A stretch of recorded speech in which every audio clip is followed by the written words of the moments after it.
I just want to apologize and add that this video is unfinished and that this is what's currently available. I'm sorry, but I hope you'll enjoy what's at least here. Well, have a good day and hope you enjoy it. Bye. After a long and perilous journey, after venturing out in a far, far away land, you finally arrive in this place known as Drang Lake.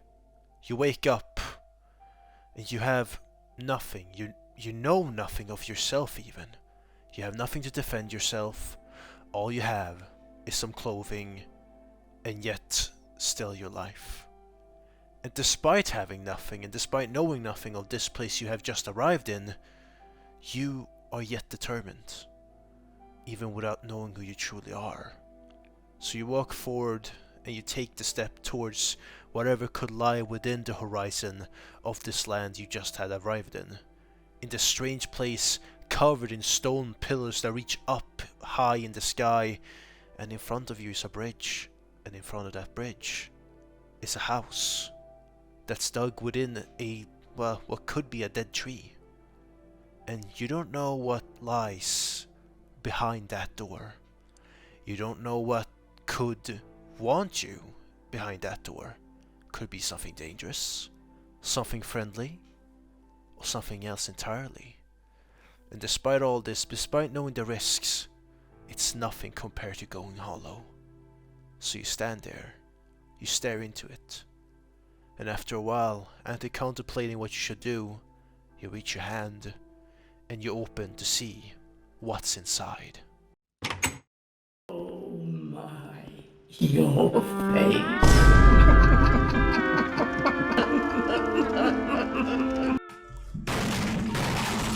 So getting laughed at and having three grannies telling you that you have a major skill issue, yeah, that's an interesting entry. It's all true.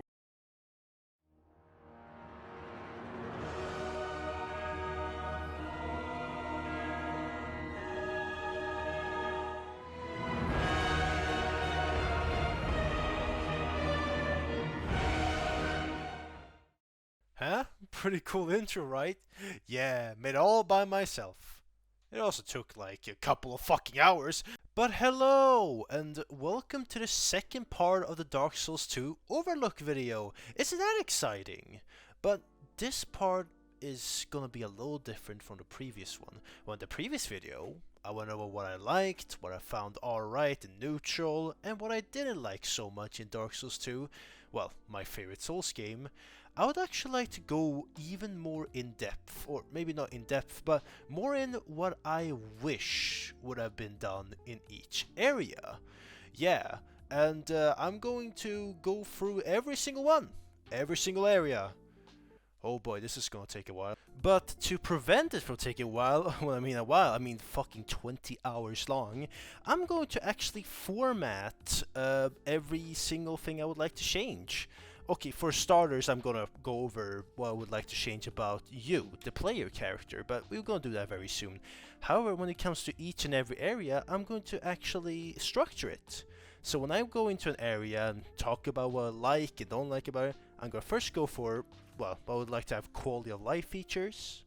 Then I would like to go over the area itself and how it looks and if there's something that could be changed. Then PCs within that area if there are any.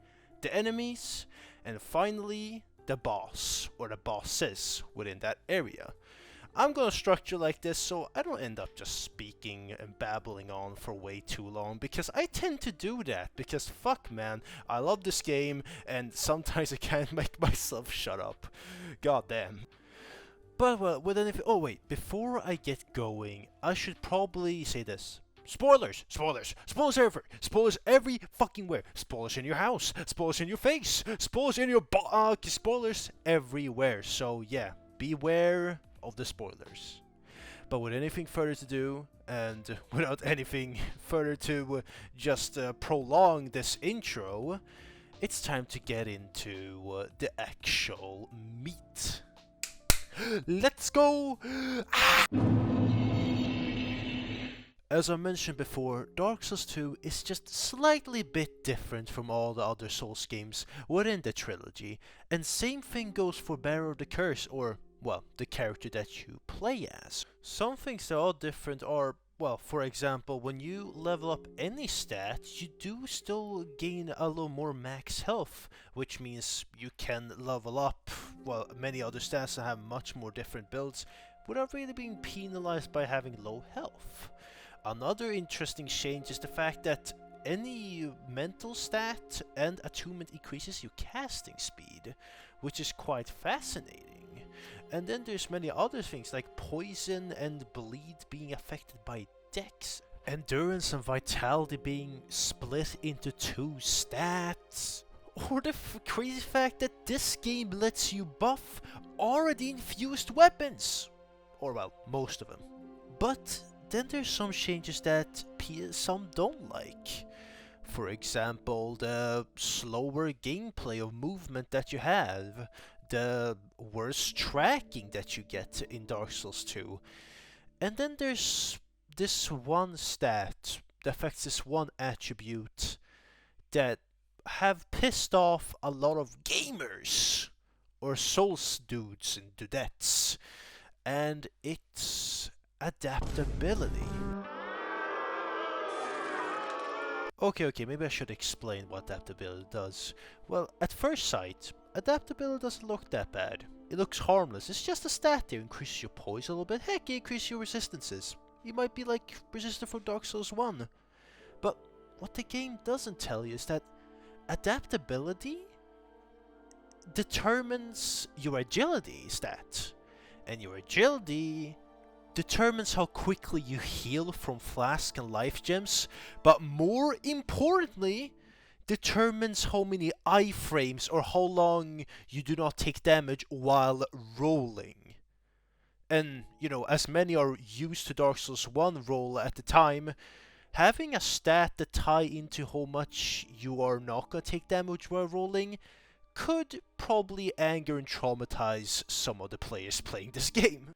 And personally, I don't feel like it deserves this reputation. It's not as bad as people make it out to be, but I feel like the biggest problem with adaptability is the fact it's not communicated well, and the fact that in the early game, when you need iframes, when there's a lot of enemies attacking you multiple times, not being able to roll correctly is going to be extremely detrimental. Even in the hands of a experienced player, it can still be a very detrimental thing, which is honestly quite a shame. I feel like this stat has at least ruined a big part of the reputation of Dark Souls 2, even though it is a part of its balancing in some way, I think.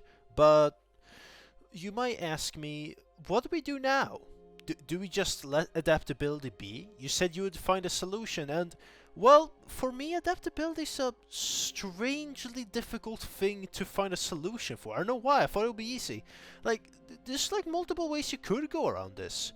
You could just remove the agility stuff and keep the speed of the roll and the iframes and the healing, and just make it some kind of resistance stat. You could make it some kind of luck stat like in Dark Souls 3 and Elden Ring, where instead of just, you know, it doesn't scale to damage, but instead just increases your, you know, chance of finding stuff.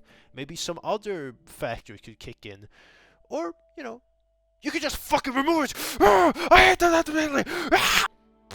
Okay, but personally, I'm not entirely sure. I did hear this one dude, I think his name is Gino Machino. I think he said in his recent video that a way you could balance it with still keeping the old style of Dark Souls 2 is to just increase the base iframes and have it better shown on the menu so you know how many iframes you have. And that could be a solution. Like, you don't have to invest as much early, you still have enough iframes to roll for most things, and well, you probably don't have to completely remove adaptability as a stat completely without fucking up some balance. Personally, I'm not the biggest fan of adaptability. I don't like it, but I also don't hate it exactly. It's not the worst thing in the world, and honestly, if you just tweak it a little bit, I wouldn't care too much if it stayed. It wouldn't even be that big of a problem. And if you like adaptability as a stat, then I won't fault you. There's nothing wrong with liking it. I just feel like, especially early, it's just, bad coincidence, bad iframes combined with very difficult enemy encounters. It just doesn't mesh very well. Oh, and I also forgot to mention hollowing. Hollowing in Dark Souls 2 is different from Dark Souls 1, because every time you die, you lose a bit of your max health, until you lose an approximately 50% of your max health. That's until you use a human effigy, or you can use a ring of binding to only make it into 75% of your max health remaining.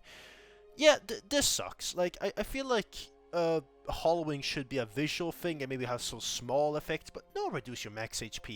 And once again, this just builds upon that early game annoyance that most new players have. Bad adaptability, you have not the best tracking, and honestly a lot of dead zones for some reason. And there's just a lot of enemies and hard encounters, and put max HP reduction upon dying on top of that. That's just a little too much, and of course you do get a lot of human effigies by the end of the game, but the thing is, if you're in the early game, you're gonna probably use all of them you currently have, and it's just, now it's just really difficult.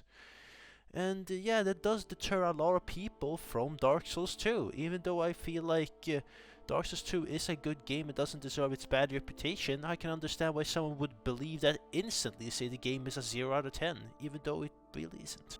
And the thing is, the developers probably wanted to put this in because this time around, they really want you to have the feeling of going hollow, the fact that you are slowly becoming more and more undead. But the thing is, thematically, yeah, this does make sense, but gameplay wise, it's just not that good. Like, if the game is gonna incentivize you playing over and over again, then the last thing you want to be is being punished for dying and trying again. I don't know, I feel like this feature is just, it was put in, but it wasn't thought upon very, very much. It just adds on that little rushed nature that Dark Souls 2 has. And I don't know, I feel like Dark Souls 1 Halloween was good enough. It reduces a little bit of your defense. You can't summon when you're hollow. I think that's good enough. You lose some added benefits.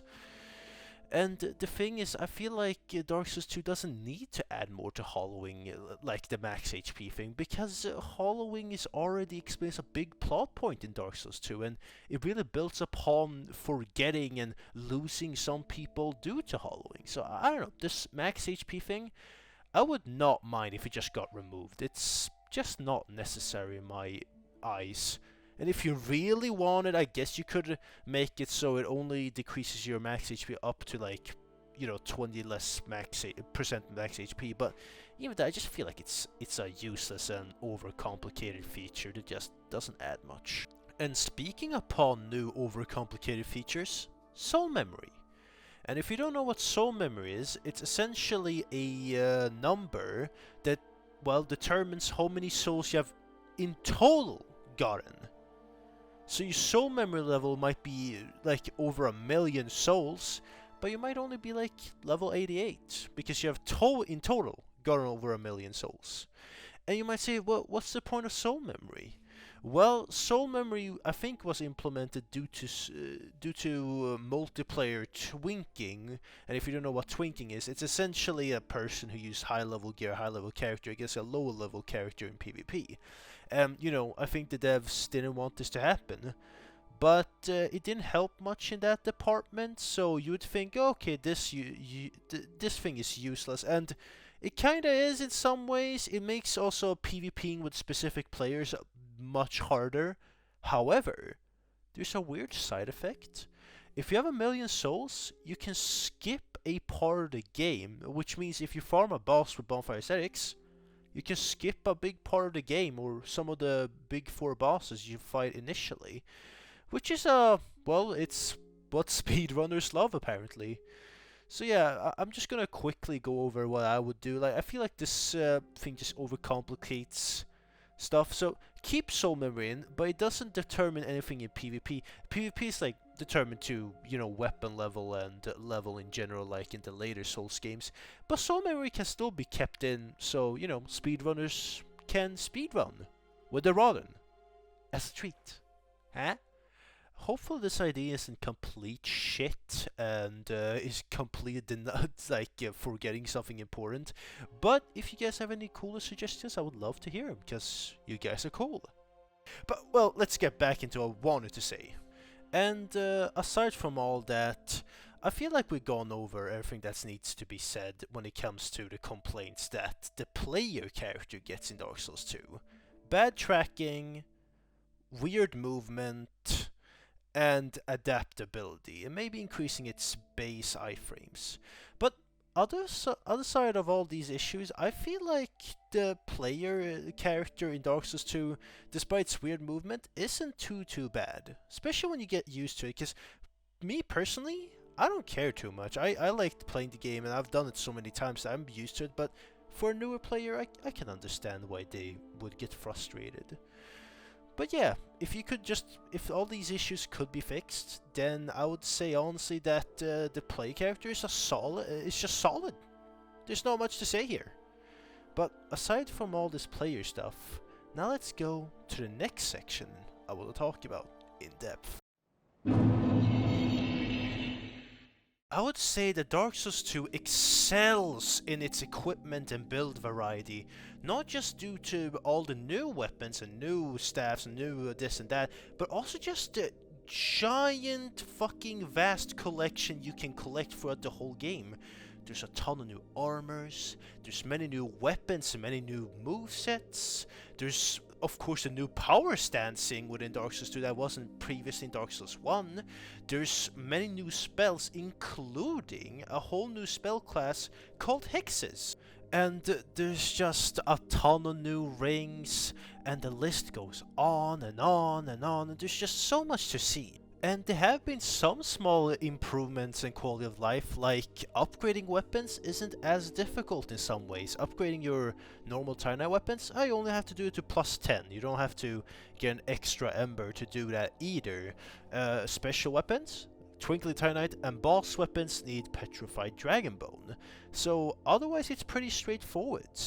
And not to mention, one of the most important features I would say in Dark Souls 2 that there was in Dark Souls 1 but has been elevated in this game is infusions.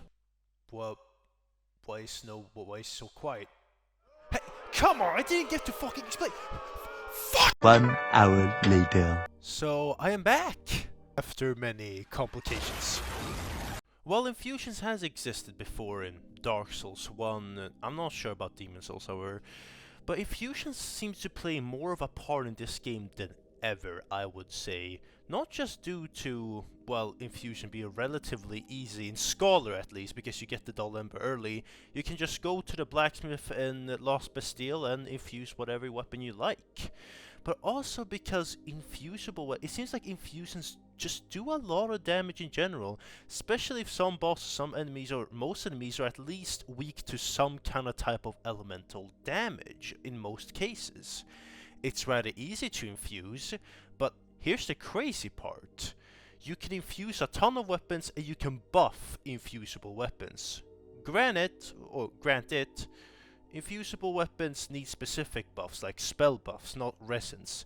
But the fact that you can buff a infused weapon is insane, especially if you have a talisman that increases certain elemental damage, and then more damage stacking on that. You can get some crazy results. You can also infuse crossbows. That's insane. And you can infuse a fucking catalyst too. So a certain catalyst might be much better in dark, and you're just gonna amplify that by infusing it. So infusions in this game are kinda busted. Well, not all of them. Not everything is made equal. Just like in all Souls games and in real life, not all infusions are gonna be created the same. For, like, we have good infusions, like lightning, dark, fucking faint stone, or enchanted. We have poison, which is amazing in this game. But then we got bleed and mundane, for example. And these two infusions are very lacking. Like you'll never see me use bleed and mundane ever in PvE. And I think I'm gonna start with the bleed stone, at least the bleed infusion. The bleed infusion in Dark Souls 2 is a little different from the bleed infusion in Dark Souls 1 and 3 and Elden Ring. Instead of doing a percentage amount of damage to an enemy you have bled, you instead only deal 200 damage. Just 200. It can be increased with some equipment, but it's 200. And that's not super good because that damage is gonna fall off, especially in New Game Plus cycles. The higher health the enemies are gonna get, the more, well, less useful bleed is gonna be, especially because it fucking kills your base damage. And it does have a secondary effect, which is reducing the stamina of either a player or I think reducing the speed of an enemy, which isn't so useful, especially because you're gonna be fighting multiple enemies. And you can't pop bleed consistently a lot because there's a period where you can't. Almost a little bit like Frost and Elden Ring or Dark Souls 3. So that's a downside. But some would make the argument that in PvP it would be far more useful because it would cut down your enemy player's stamina and it would deal damage to them and slow them down, which is good. I would agree, that would be good PvP wise, but this is also a PvE game. In PvE this is just not cutting it. So yeah, I just think Bleed needs an adjustment or a buff, and I do have some propositions. So let me put them up for you. So here's my proposition. I want to change this, you know, minus 200 damage and bad stamina to, at least in PvE, I'd like it to either increase the base damage to, let's say 250 or 300, just to make it a little more oomph. But instead of making this to just a straight up offensive status, let's make it into something else. Let's make it a little bit like Frost in Elden Ring and Dark Souls 3. When you take a little bit of bleed, instead of just decreasing your stamina, in PvE enemies, it makes them take 20% more damage for, let's say, 15 or 30 seconds. So this will still intensify...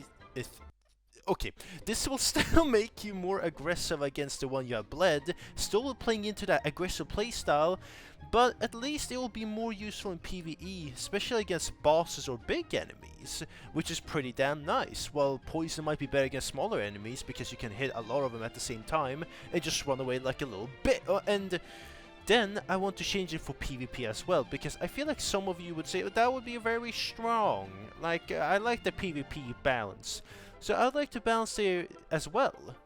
So in PvP, I would still want to keep the minus 200 because, you know, players have less health than some enemies in the later in the game. And, you know, less stamina like it was before. But maybe at maybe a smaller percentage, like minus 10% damage negation when you do get bleeded. Or perhaps something else. Maybe be more immobile for longer. I don't know, just to make bleed builds a little stronger, perhaps. I don't want it to be Elden Ring strong, but still strong and respectable. But then we go to the other infusion, which is mundane, and this one is a little stranger than I initially expected. I read on the wiki, and so I've read this wiki a little bit and tried to get the gist on what Mundane Stone even does, because if I'm gonna be honest, I barely have any fucking idea. So I read a little bit, and I think this is kind of what I got from it. It apparently scales from the lowest stat. So to use Mundane Stone effectively, you have to have all your stat, or at least I hope, you know, attack stats at the same level. And it also cuts down your base damage by 50%. I don't know, from what this says, it says the best weapons to use with a mundane weapon is fucking something with a low base damage, like at least what it says here, Dark Drift. But if you're gonna be asking me what I think this is kind of shit. And the reason I think it's kind of shit is because, you know, why should I invest in many stats only to get okay damage when I can just invest in 1 or 2 stats and get so much more damage?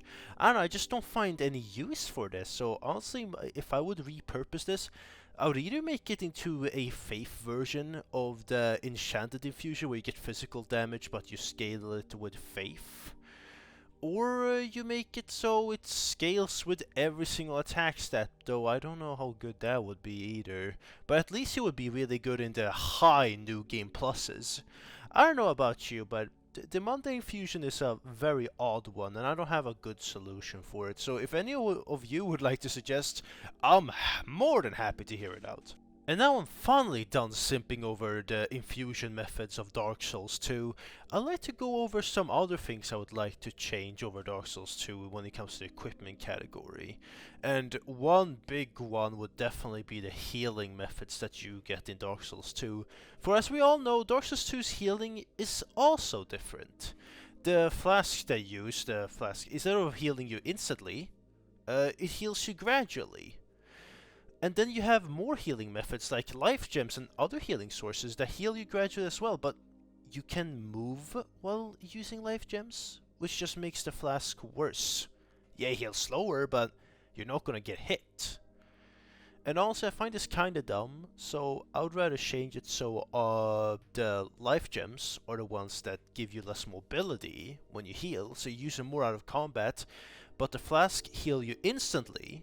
Like in every other Souls game, you can move while using them, and they're just more reliable in combat. So you have kind of a dichotomy. Like, yes, you have the flask which heal you more, faster, and you can move while healing, but you only have a limited amount of them, and you can't use it forever. While in healing sources such as life gems, they are you can have a ton of them. You can have 99, but they cost a little bit. They don't heal you very quickly at all, and you can't move while using them. So using them is a big risk if you're in combat, but more useful outside of combat after a very difficult encounter.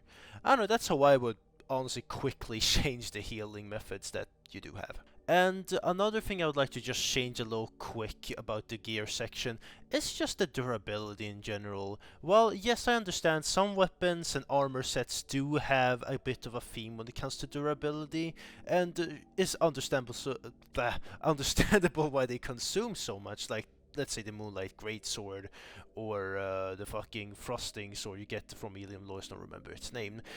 Like, they have special attacks, yeah, understandable. But I feel like the game can just be a tad bit too harsh when it comes to that. Like, you lose durability a little too fast, even on just normal weapons.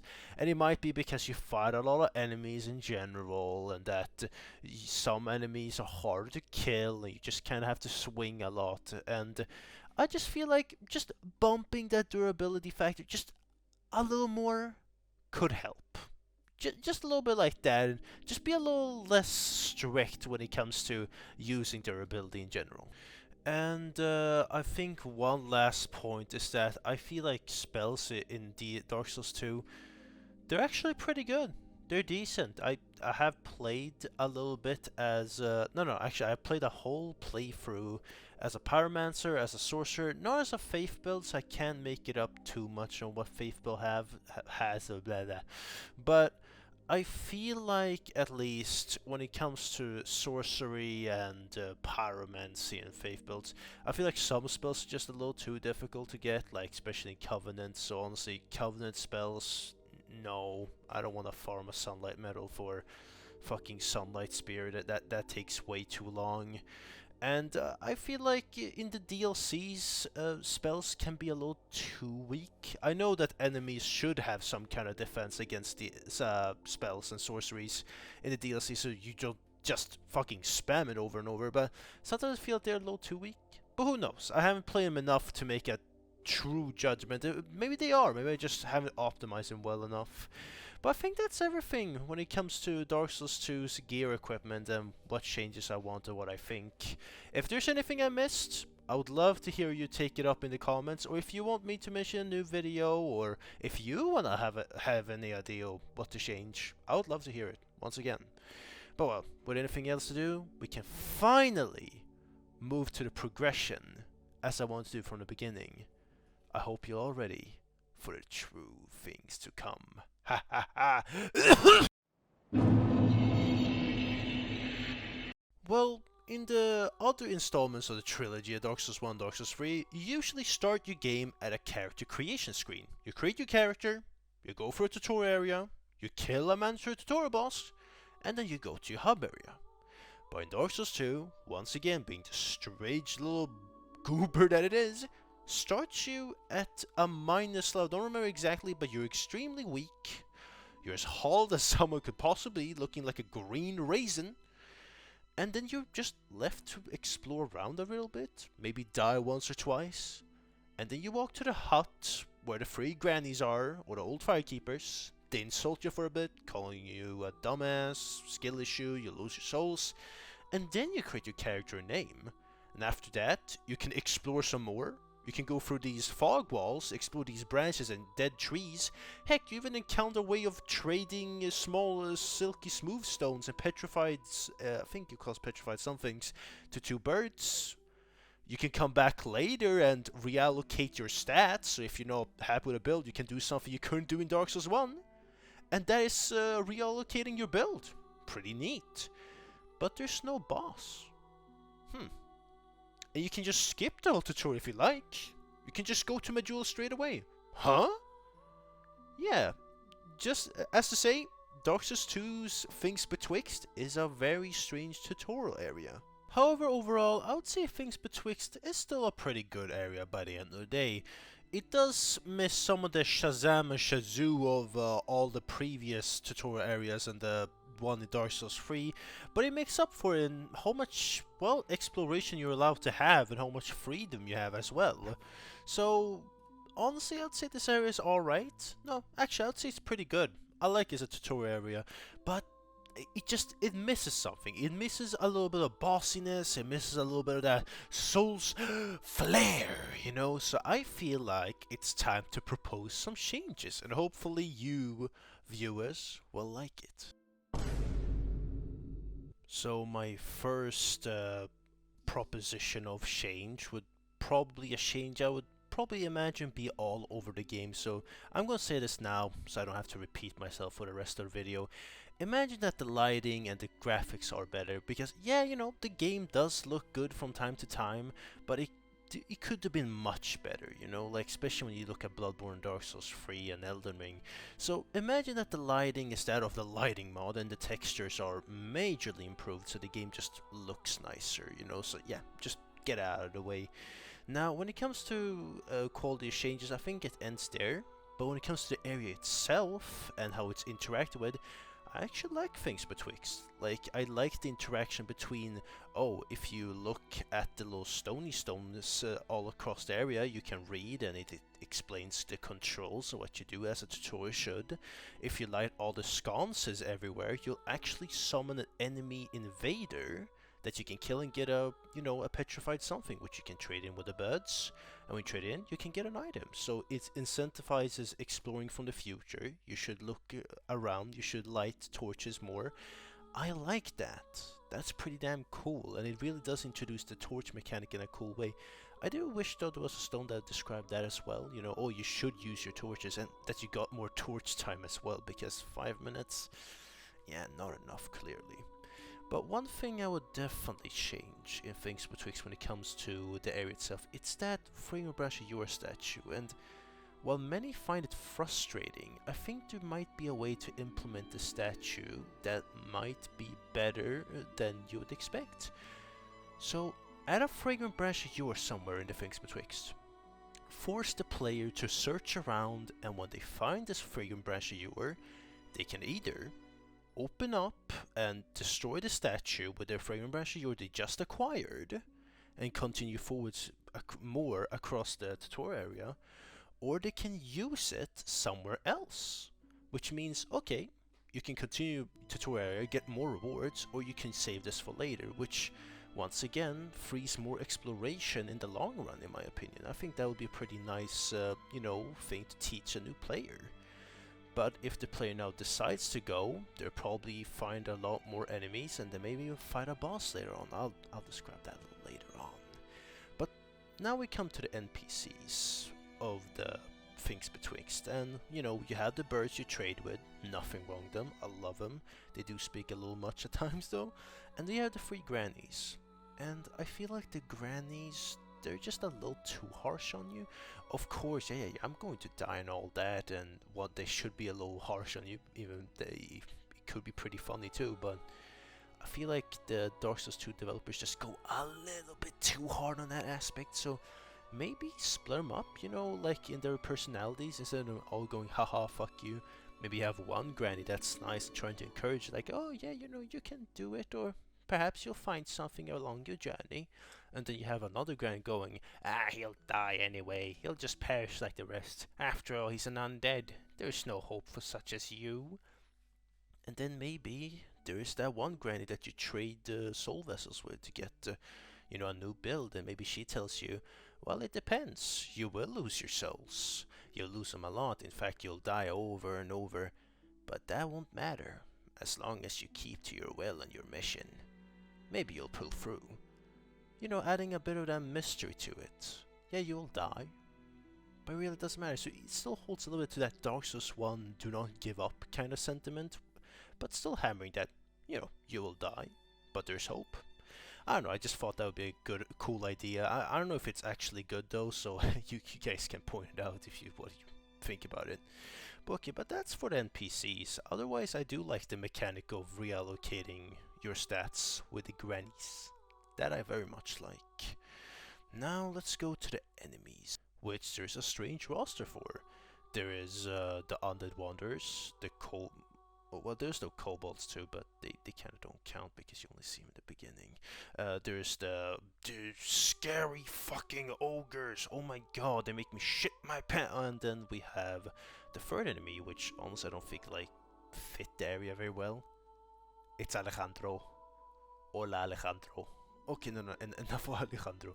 No, but the Basilisk channel fits. Honestly, just replace him with more undead guys, or maybe some other enemy that fit this Things Betwixt area. Like maybe an invader. Okay, whatever. But you know, you usually go down the Things Betwixt, and you know that beach area where you meet the two ogres, and you see that coffin that changes your gender. Sweet. Okay, but you go there. Let's make that into the tutorial boss area, the new tutorial boss, which you essentially access by exploring. So you could either, you know, skip the tutorial or explore the tutorial, get this boss, and get some cool rewards. And the first boss is gonna be, drumroll, the Pursuer. You're like, what? But aren't you just gonna fight the Pursuer 3 times before, not 2 times before his real boss fight? Well, hear me out. Pursuer, but he can't fly. He doesn't have magic. You might say, oh, that's boring. Well, hear me out. Maybe this is gonna be your first encounter with Pursuer. You face him while he's maybe trying to hide away, either from his sin, or maybe he's trying to find his first victim, and bam, you're gonna be his first victim. And here's where you fight him for the first time. And, you know, I'm thinking this fight is gonna be the Pursuer when he's at his most basic. He's not going to be very strong, he doesn't have any magic, but he's still going to try to kill. He's still intimidating, he's still a cool first boss fight, you know, for a completely new player. If you win against him, you'll get a certain outcome. If you lose, you get another certain outcome, which, you know, shows the interactivity between Dark Souls 2 in this reimagined version. Hey, let me pull up a graph for what will happen if you lose or win. Give me a moment. So after I've explored, you know, the Things Betwixt, finding Finger Branch Ewer, and then opening this new part of the Things Betwixt and fighting for some enemies, you'll face the tutorial boss and go to that beach. And here you meet the tutorial Pursuer, where essentially he's Pursuer but in his most basic form. He doesn't have those souls, but he's completely alone, and then he tries to kill you. So, you know, no grab, but he has shield bash, maybe he has some shield poking attack, some more slash attack. He acts more like a normal big knight. A very cool beginning boss, you know, intimidating for a new player, for maybe a player who's better at the game. He'll just be another fight, and essentially this will be a tutorial boss. And if you win against him, you'll get some pretty good rewards. But if you lose, well, there's consequences. So let's take it back a little bit. If you win, you get a Fragrant Branch of Yore, you get a Lock Zone, you get a little more Torch, but you won't have an encounter in Forest of the Fallen Giants, you know, in that part where you face him essentially the first time. But you'll still face him in the as the final boss of the Forest of the Fallen Giants. But if you lose against him in the tour area, you'll instead see an ogre who has replaced him for some reason. You kill him, you get a Fragrant Branch, a Lockstone. God, I'm goofy today. This ogre does not respawn or disappear if you lose against him, or when you kill him, you won't respawn. But you still have, instead you have a mini encounter in the Forest of the Fallen Giants, which is technically the first time you meet him in the base game, in Dark Souls 2. If you lose against him, you'll face him as a boss of the Forest of the Fallen Giants, the final one. But if you win, instead of him just dying there, which I always find kind of unceremonious, he instead kind of retreats. He still gives you souls. If you win against him in this mini encounter, you still get rewarded. Pretty cool, right? But instead, you face him later, as you usually do as a final boss of the Forest of the Fallen Giants, but he has 10% less HP, but he starts in his angry face, so spooky gas. So essentially what this does is that the tutorial boss is going to be your enemy for a pretty long time. You kind of face against him multiple times, and it's going to make a new player go, oh my god, it's that guy again, holy shit, he's flanked this time. And more, player who's played the game for longer will say, oh, more souls and more rewards, don't mind if I do. So essentially this makes it pretty damn interactive, and it kind of fits in together this first encounter with this pursuer that you meet in this area and the Forest of the Fallen Giants later. I don't know, it's pretty neat. So essentially all these changes will make the Forest of the Fallen Giants kind of, encourage you to explore a little more. You'll actually be able to open the statue. You will have a tutorial boss that will affect your interaction with the pursuer later, so it kind of feels in a way a little more immersive. You'll get rewarded handsomely if you do go through the things betwixt tutorial. You meet new version of the grannies, I suppose. You'll have an easier time lighting all the torches due to the statue being removed. You could essentially get a free Fragrant Branch if you don't go for the tutorial boss. And yeah, I'm just thinking this would make the things betwixt a little more fun in a way.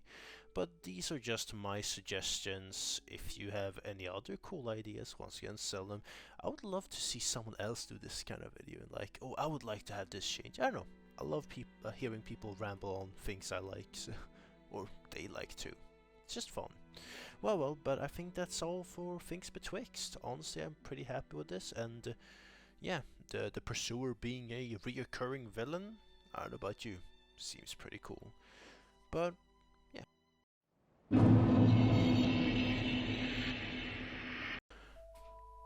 Majula, what a wonderful place, and honestly the hub area that most seem to talk about and love, and honestly, good reason. It has a beautiful atmosphere that just blows you away. The water swaying back and forth in like the long distance, you being able to see all the areas you're going to, like Forest of Fallen Giants, Heidi's Tower Flame, and Drang Lake Castle all over the distance. The fucking beautiful obelisk in like the fucking ledge of Majula. And then you have all the NPCs, the houses. Just Majula is fantastic. Don't get me wrong, Firelink Shrine in both Dark Souls 1 and Dark Souls 3 are really nice. I love Dark Souls 1's Firelink Shrine because it feels like you finally have some kind of safety, and in Dark Souls 3 it feels like, that's where everyone only can meet. But in Dark Souls 2, Majula doesn't just feel like a place that you're safe, but it feels like a town you are populating all over across the game, because as you play, you'll find these NPCs, you'll talk to them, and eventually they'll move into Majula, which doesn't just make it easy for you to buy certain things, but it also makes it feels like this place is becoming lived in. You're finally feeling like you have somewhere that you could call home, and I think that's what Solden puts it, almost home, which Majula essentially is. And then PCs in Majula are also fantastic. I look, okay, maybe not as iconic as the other NPCs, but they still have their personalities. Like Leningrast, he has his relationship with his daughter, and yeah, he's very brash. He's actually a fucking tsundere at this point, but you know, he has a sweet spot to him. You have Shalqua, who knows all about this lore and this, like, who is this cat? You have no idea, but she just keeps talking. You have Malin, who becomes more arrogant as you sell him shit, or more like you buy shit from him. He sells you. Sorry. You have Solden, which honestly is the only crestfallen NPC that has a happy ending. As he sees everyone, you know, moving into Majula, and the whole of Majula being populated, he actually becomes pretty happy, which is honestly very sweet. You don't ever usually get there from soft games, so this is one of the rare occasions where you have some kind of happy ending.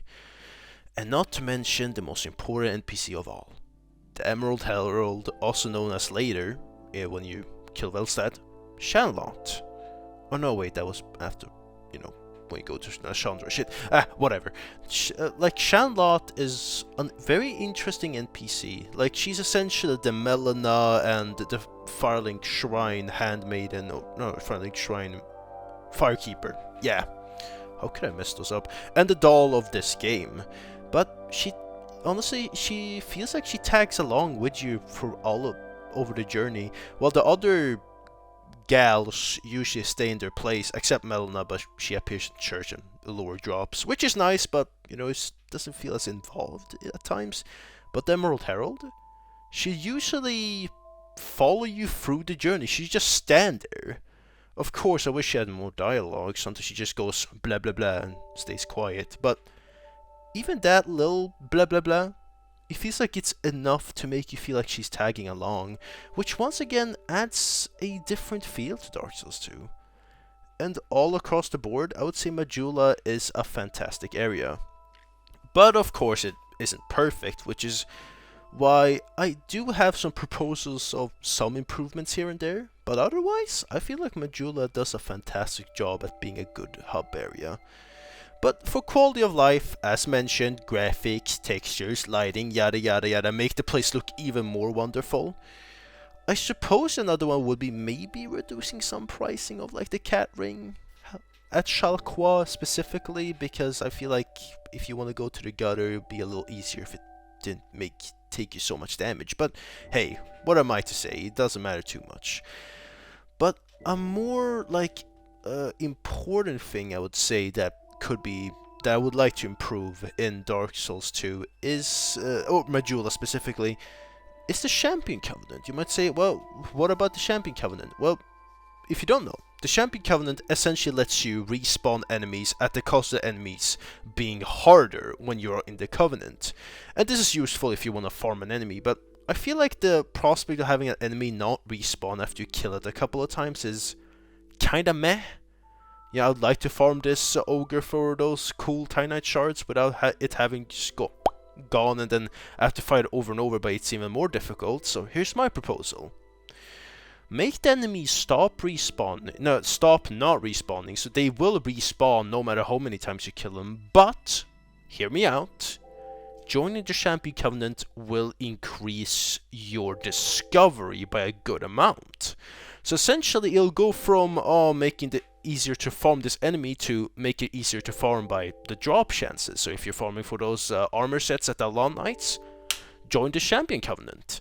Yes, of course, it will be harder, but hey, it'll take less time if you're good at the game. Haha, skill issue, fuck you. Okay, but yeah, that's essentially my proposal for a Champion Covenant. And I suppose there isn't much else you could change. The pathways that you take from Majula, I will go a little bit more in depth into them, you know, how they connect to you, but I guess I could go over more things I like about Majula, like how many pathways you're allowed to have in the beginning of the game. You can go to Shaded Woods, Forest of Fallen Giants, Heidi's Tower of Flame, the Gutter, the fucking... Okay, the Iron King one is a little later, but the fact that you have 4 ways available to you from the start of the game, right when you exit. Oh wait, no, not Shaded Woods, unless you have Fringing Branch Ewer. But yeah, you have essentially 3 ways, and if you do have Fringing Branch Ewer and can turn that Lockstone, then you have all the 5 ways. That's a lot of ways. You know? You're allowed to go to a lot of places so early, and I like that openness. Once again, it lets you allow exploration in the game. Of course, some might say that they like Dark Souls 1's connectivity more, and honestly, Dark Souls 1's connectivity is top notch. Mwah, 10 out of 10, but I'd say it fits best in Dark Souls 1. Dark Souls 2, I don't know, personally I like the teleporting, but that's just because it's convenient. And also it lets you be more, like, crazy with how it's laid out. You know, you can make it like, so it feels like you're super far away from Majula, like you have traveled into a whole different continent when you fast travel. So yeah, you can just walk into different places. Maybe that's why so many areas in Dark Souls 2 are so distinct and different from each other. Well, because you have that fast travel option. Okay, enough of me babbling. God, I like doing that. But yeah, Majula, pretty fucking cool. And you can go for all the ways to different areas, and fuck, I'm getting carried away by the music. Which is probably one of the strongest points too. Like, Majula would not be the same without the theme that Majula has. You know, just the song, it's really good. But anyways, you should probably grab that flash shard, get ready, because we are going to our first area. And that area being Forest of the Fallen Giant. Let's go!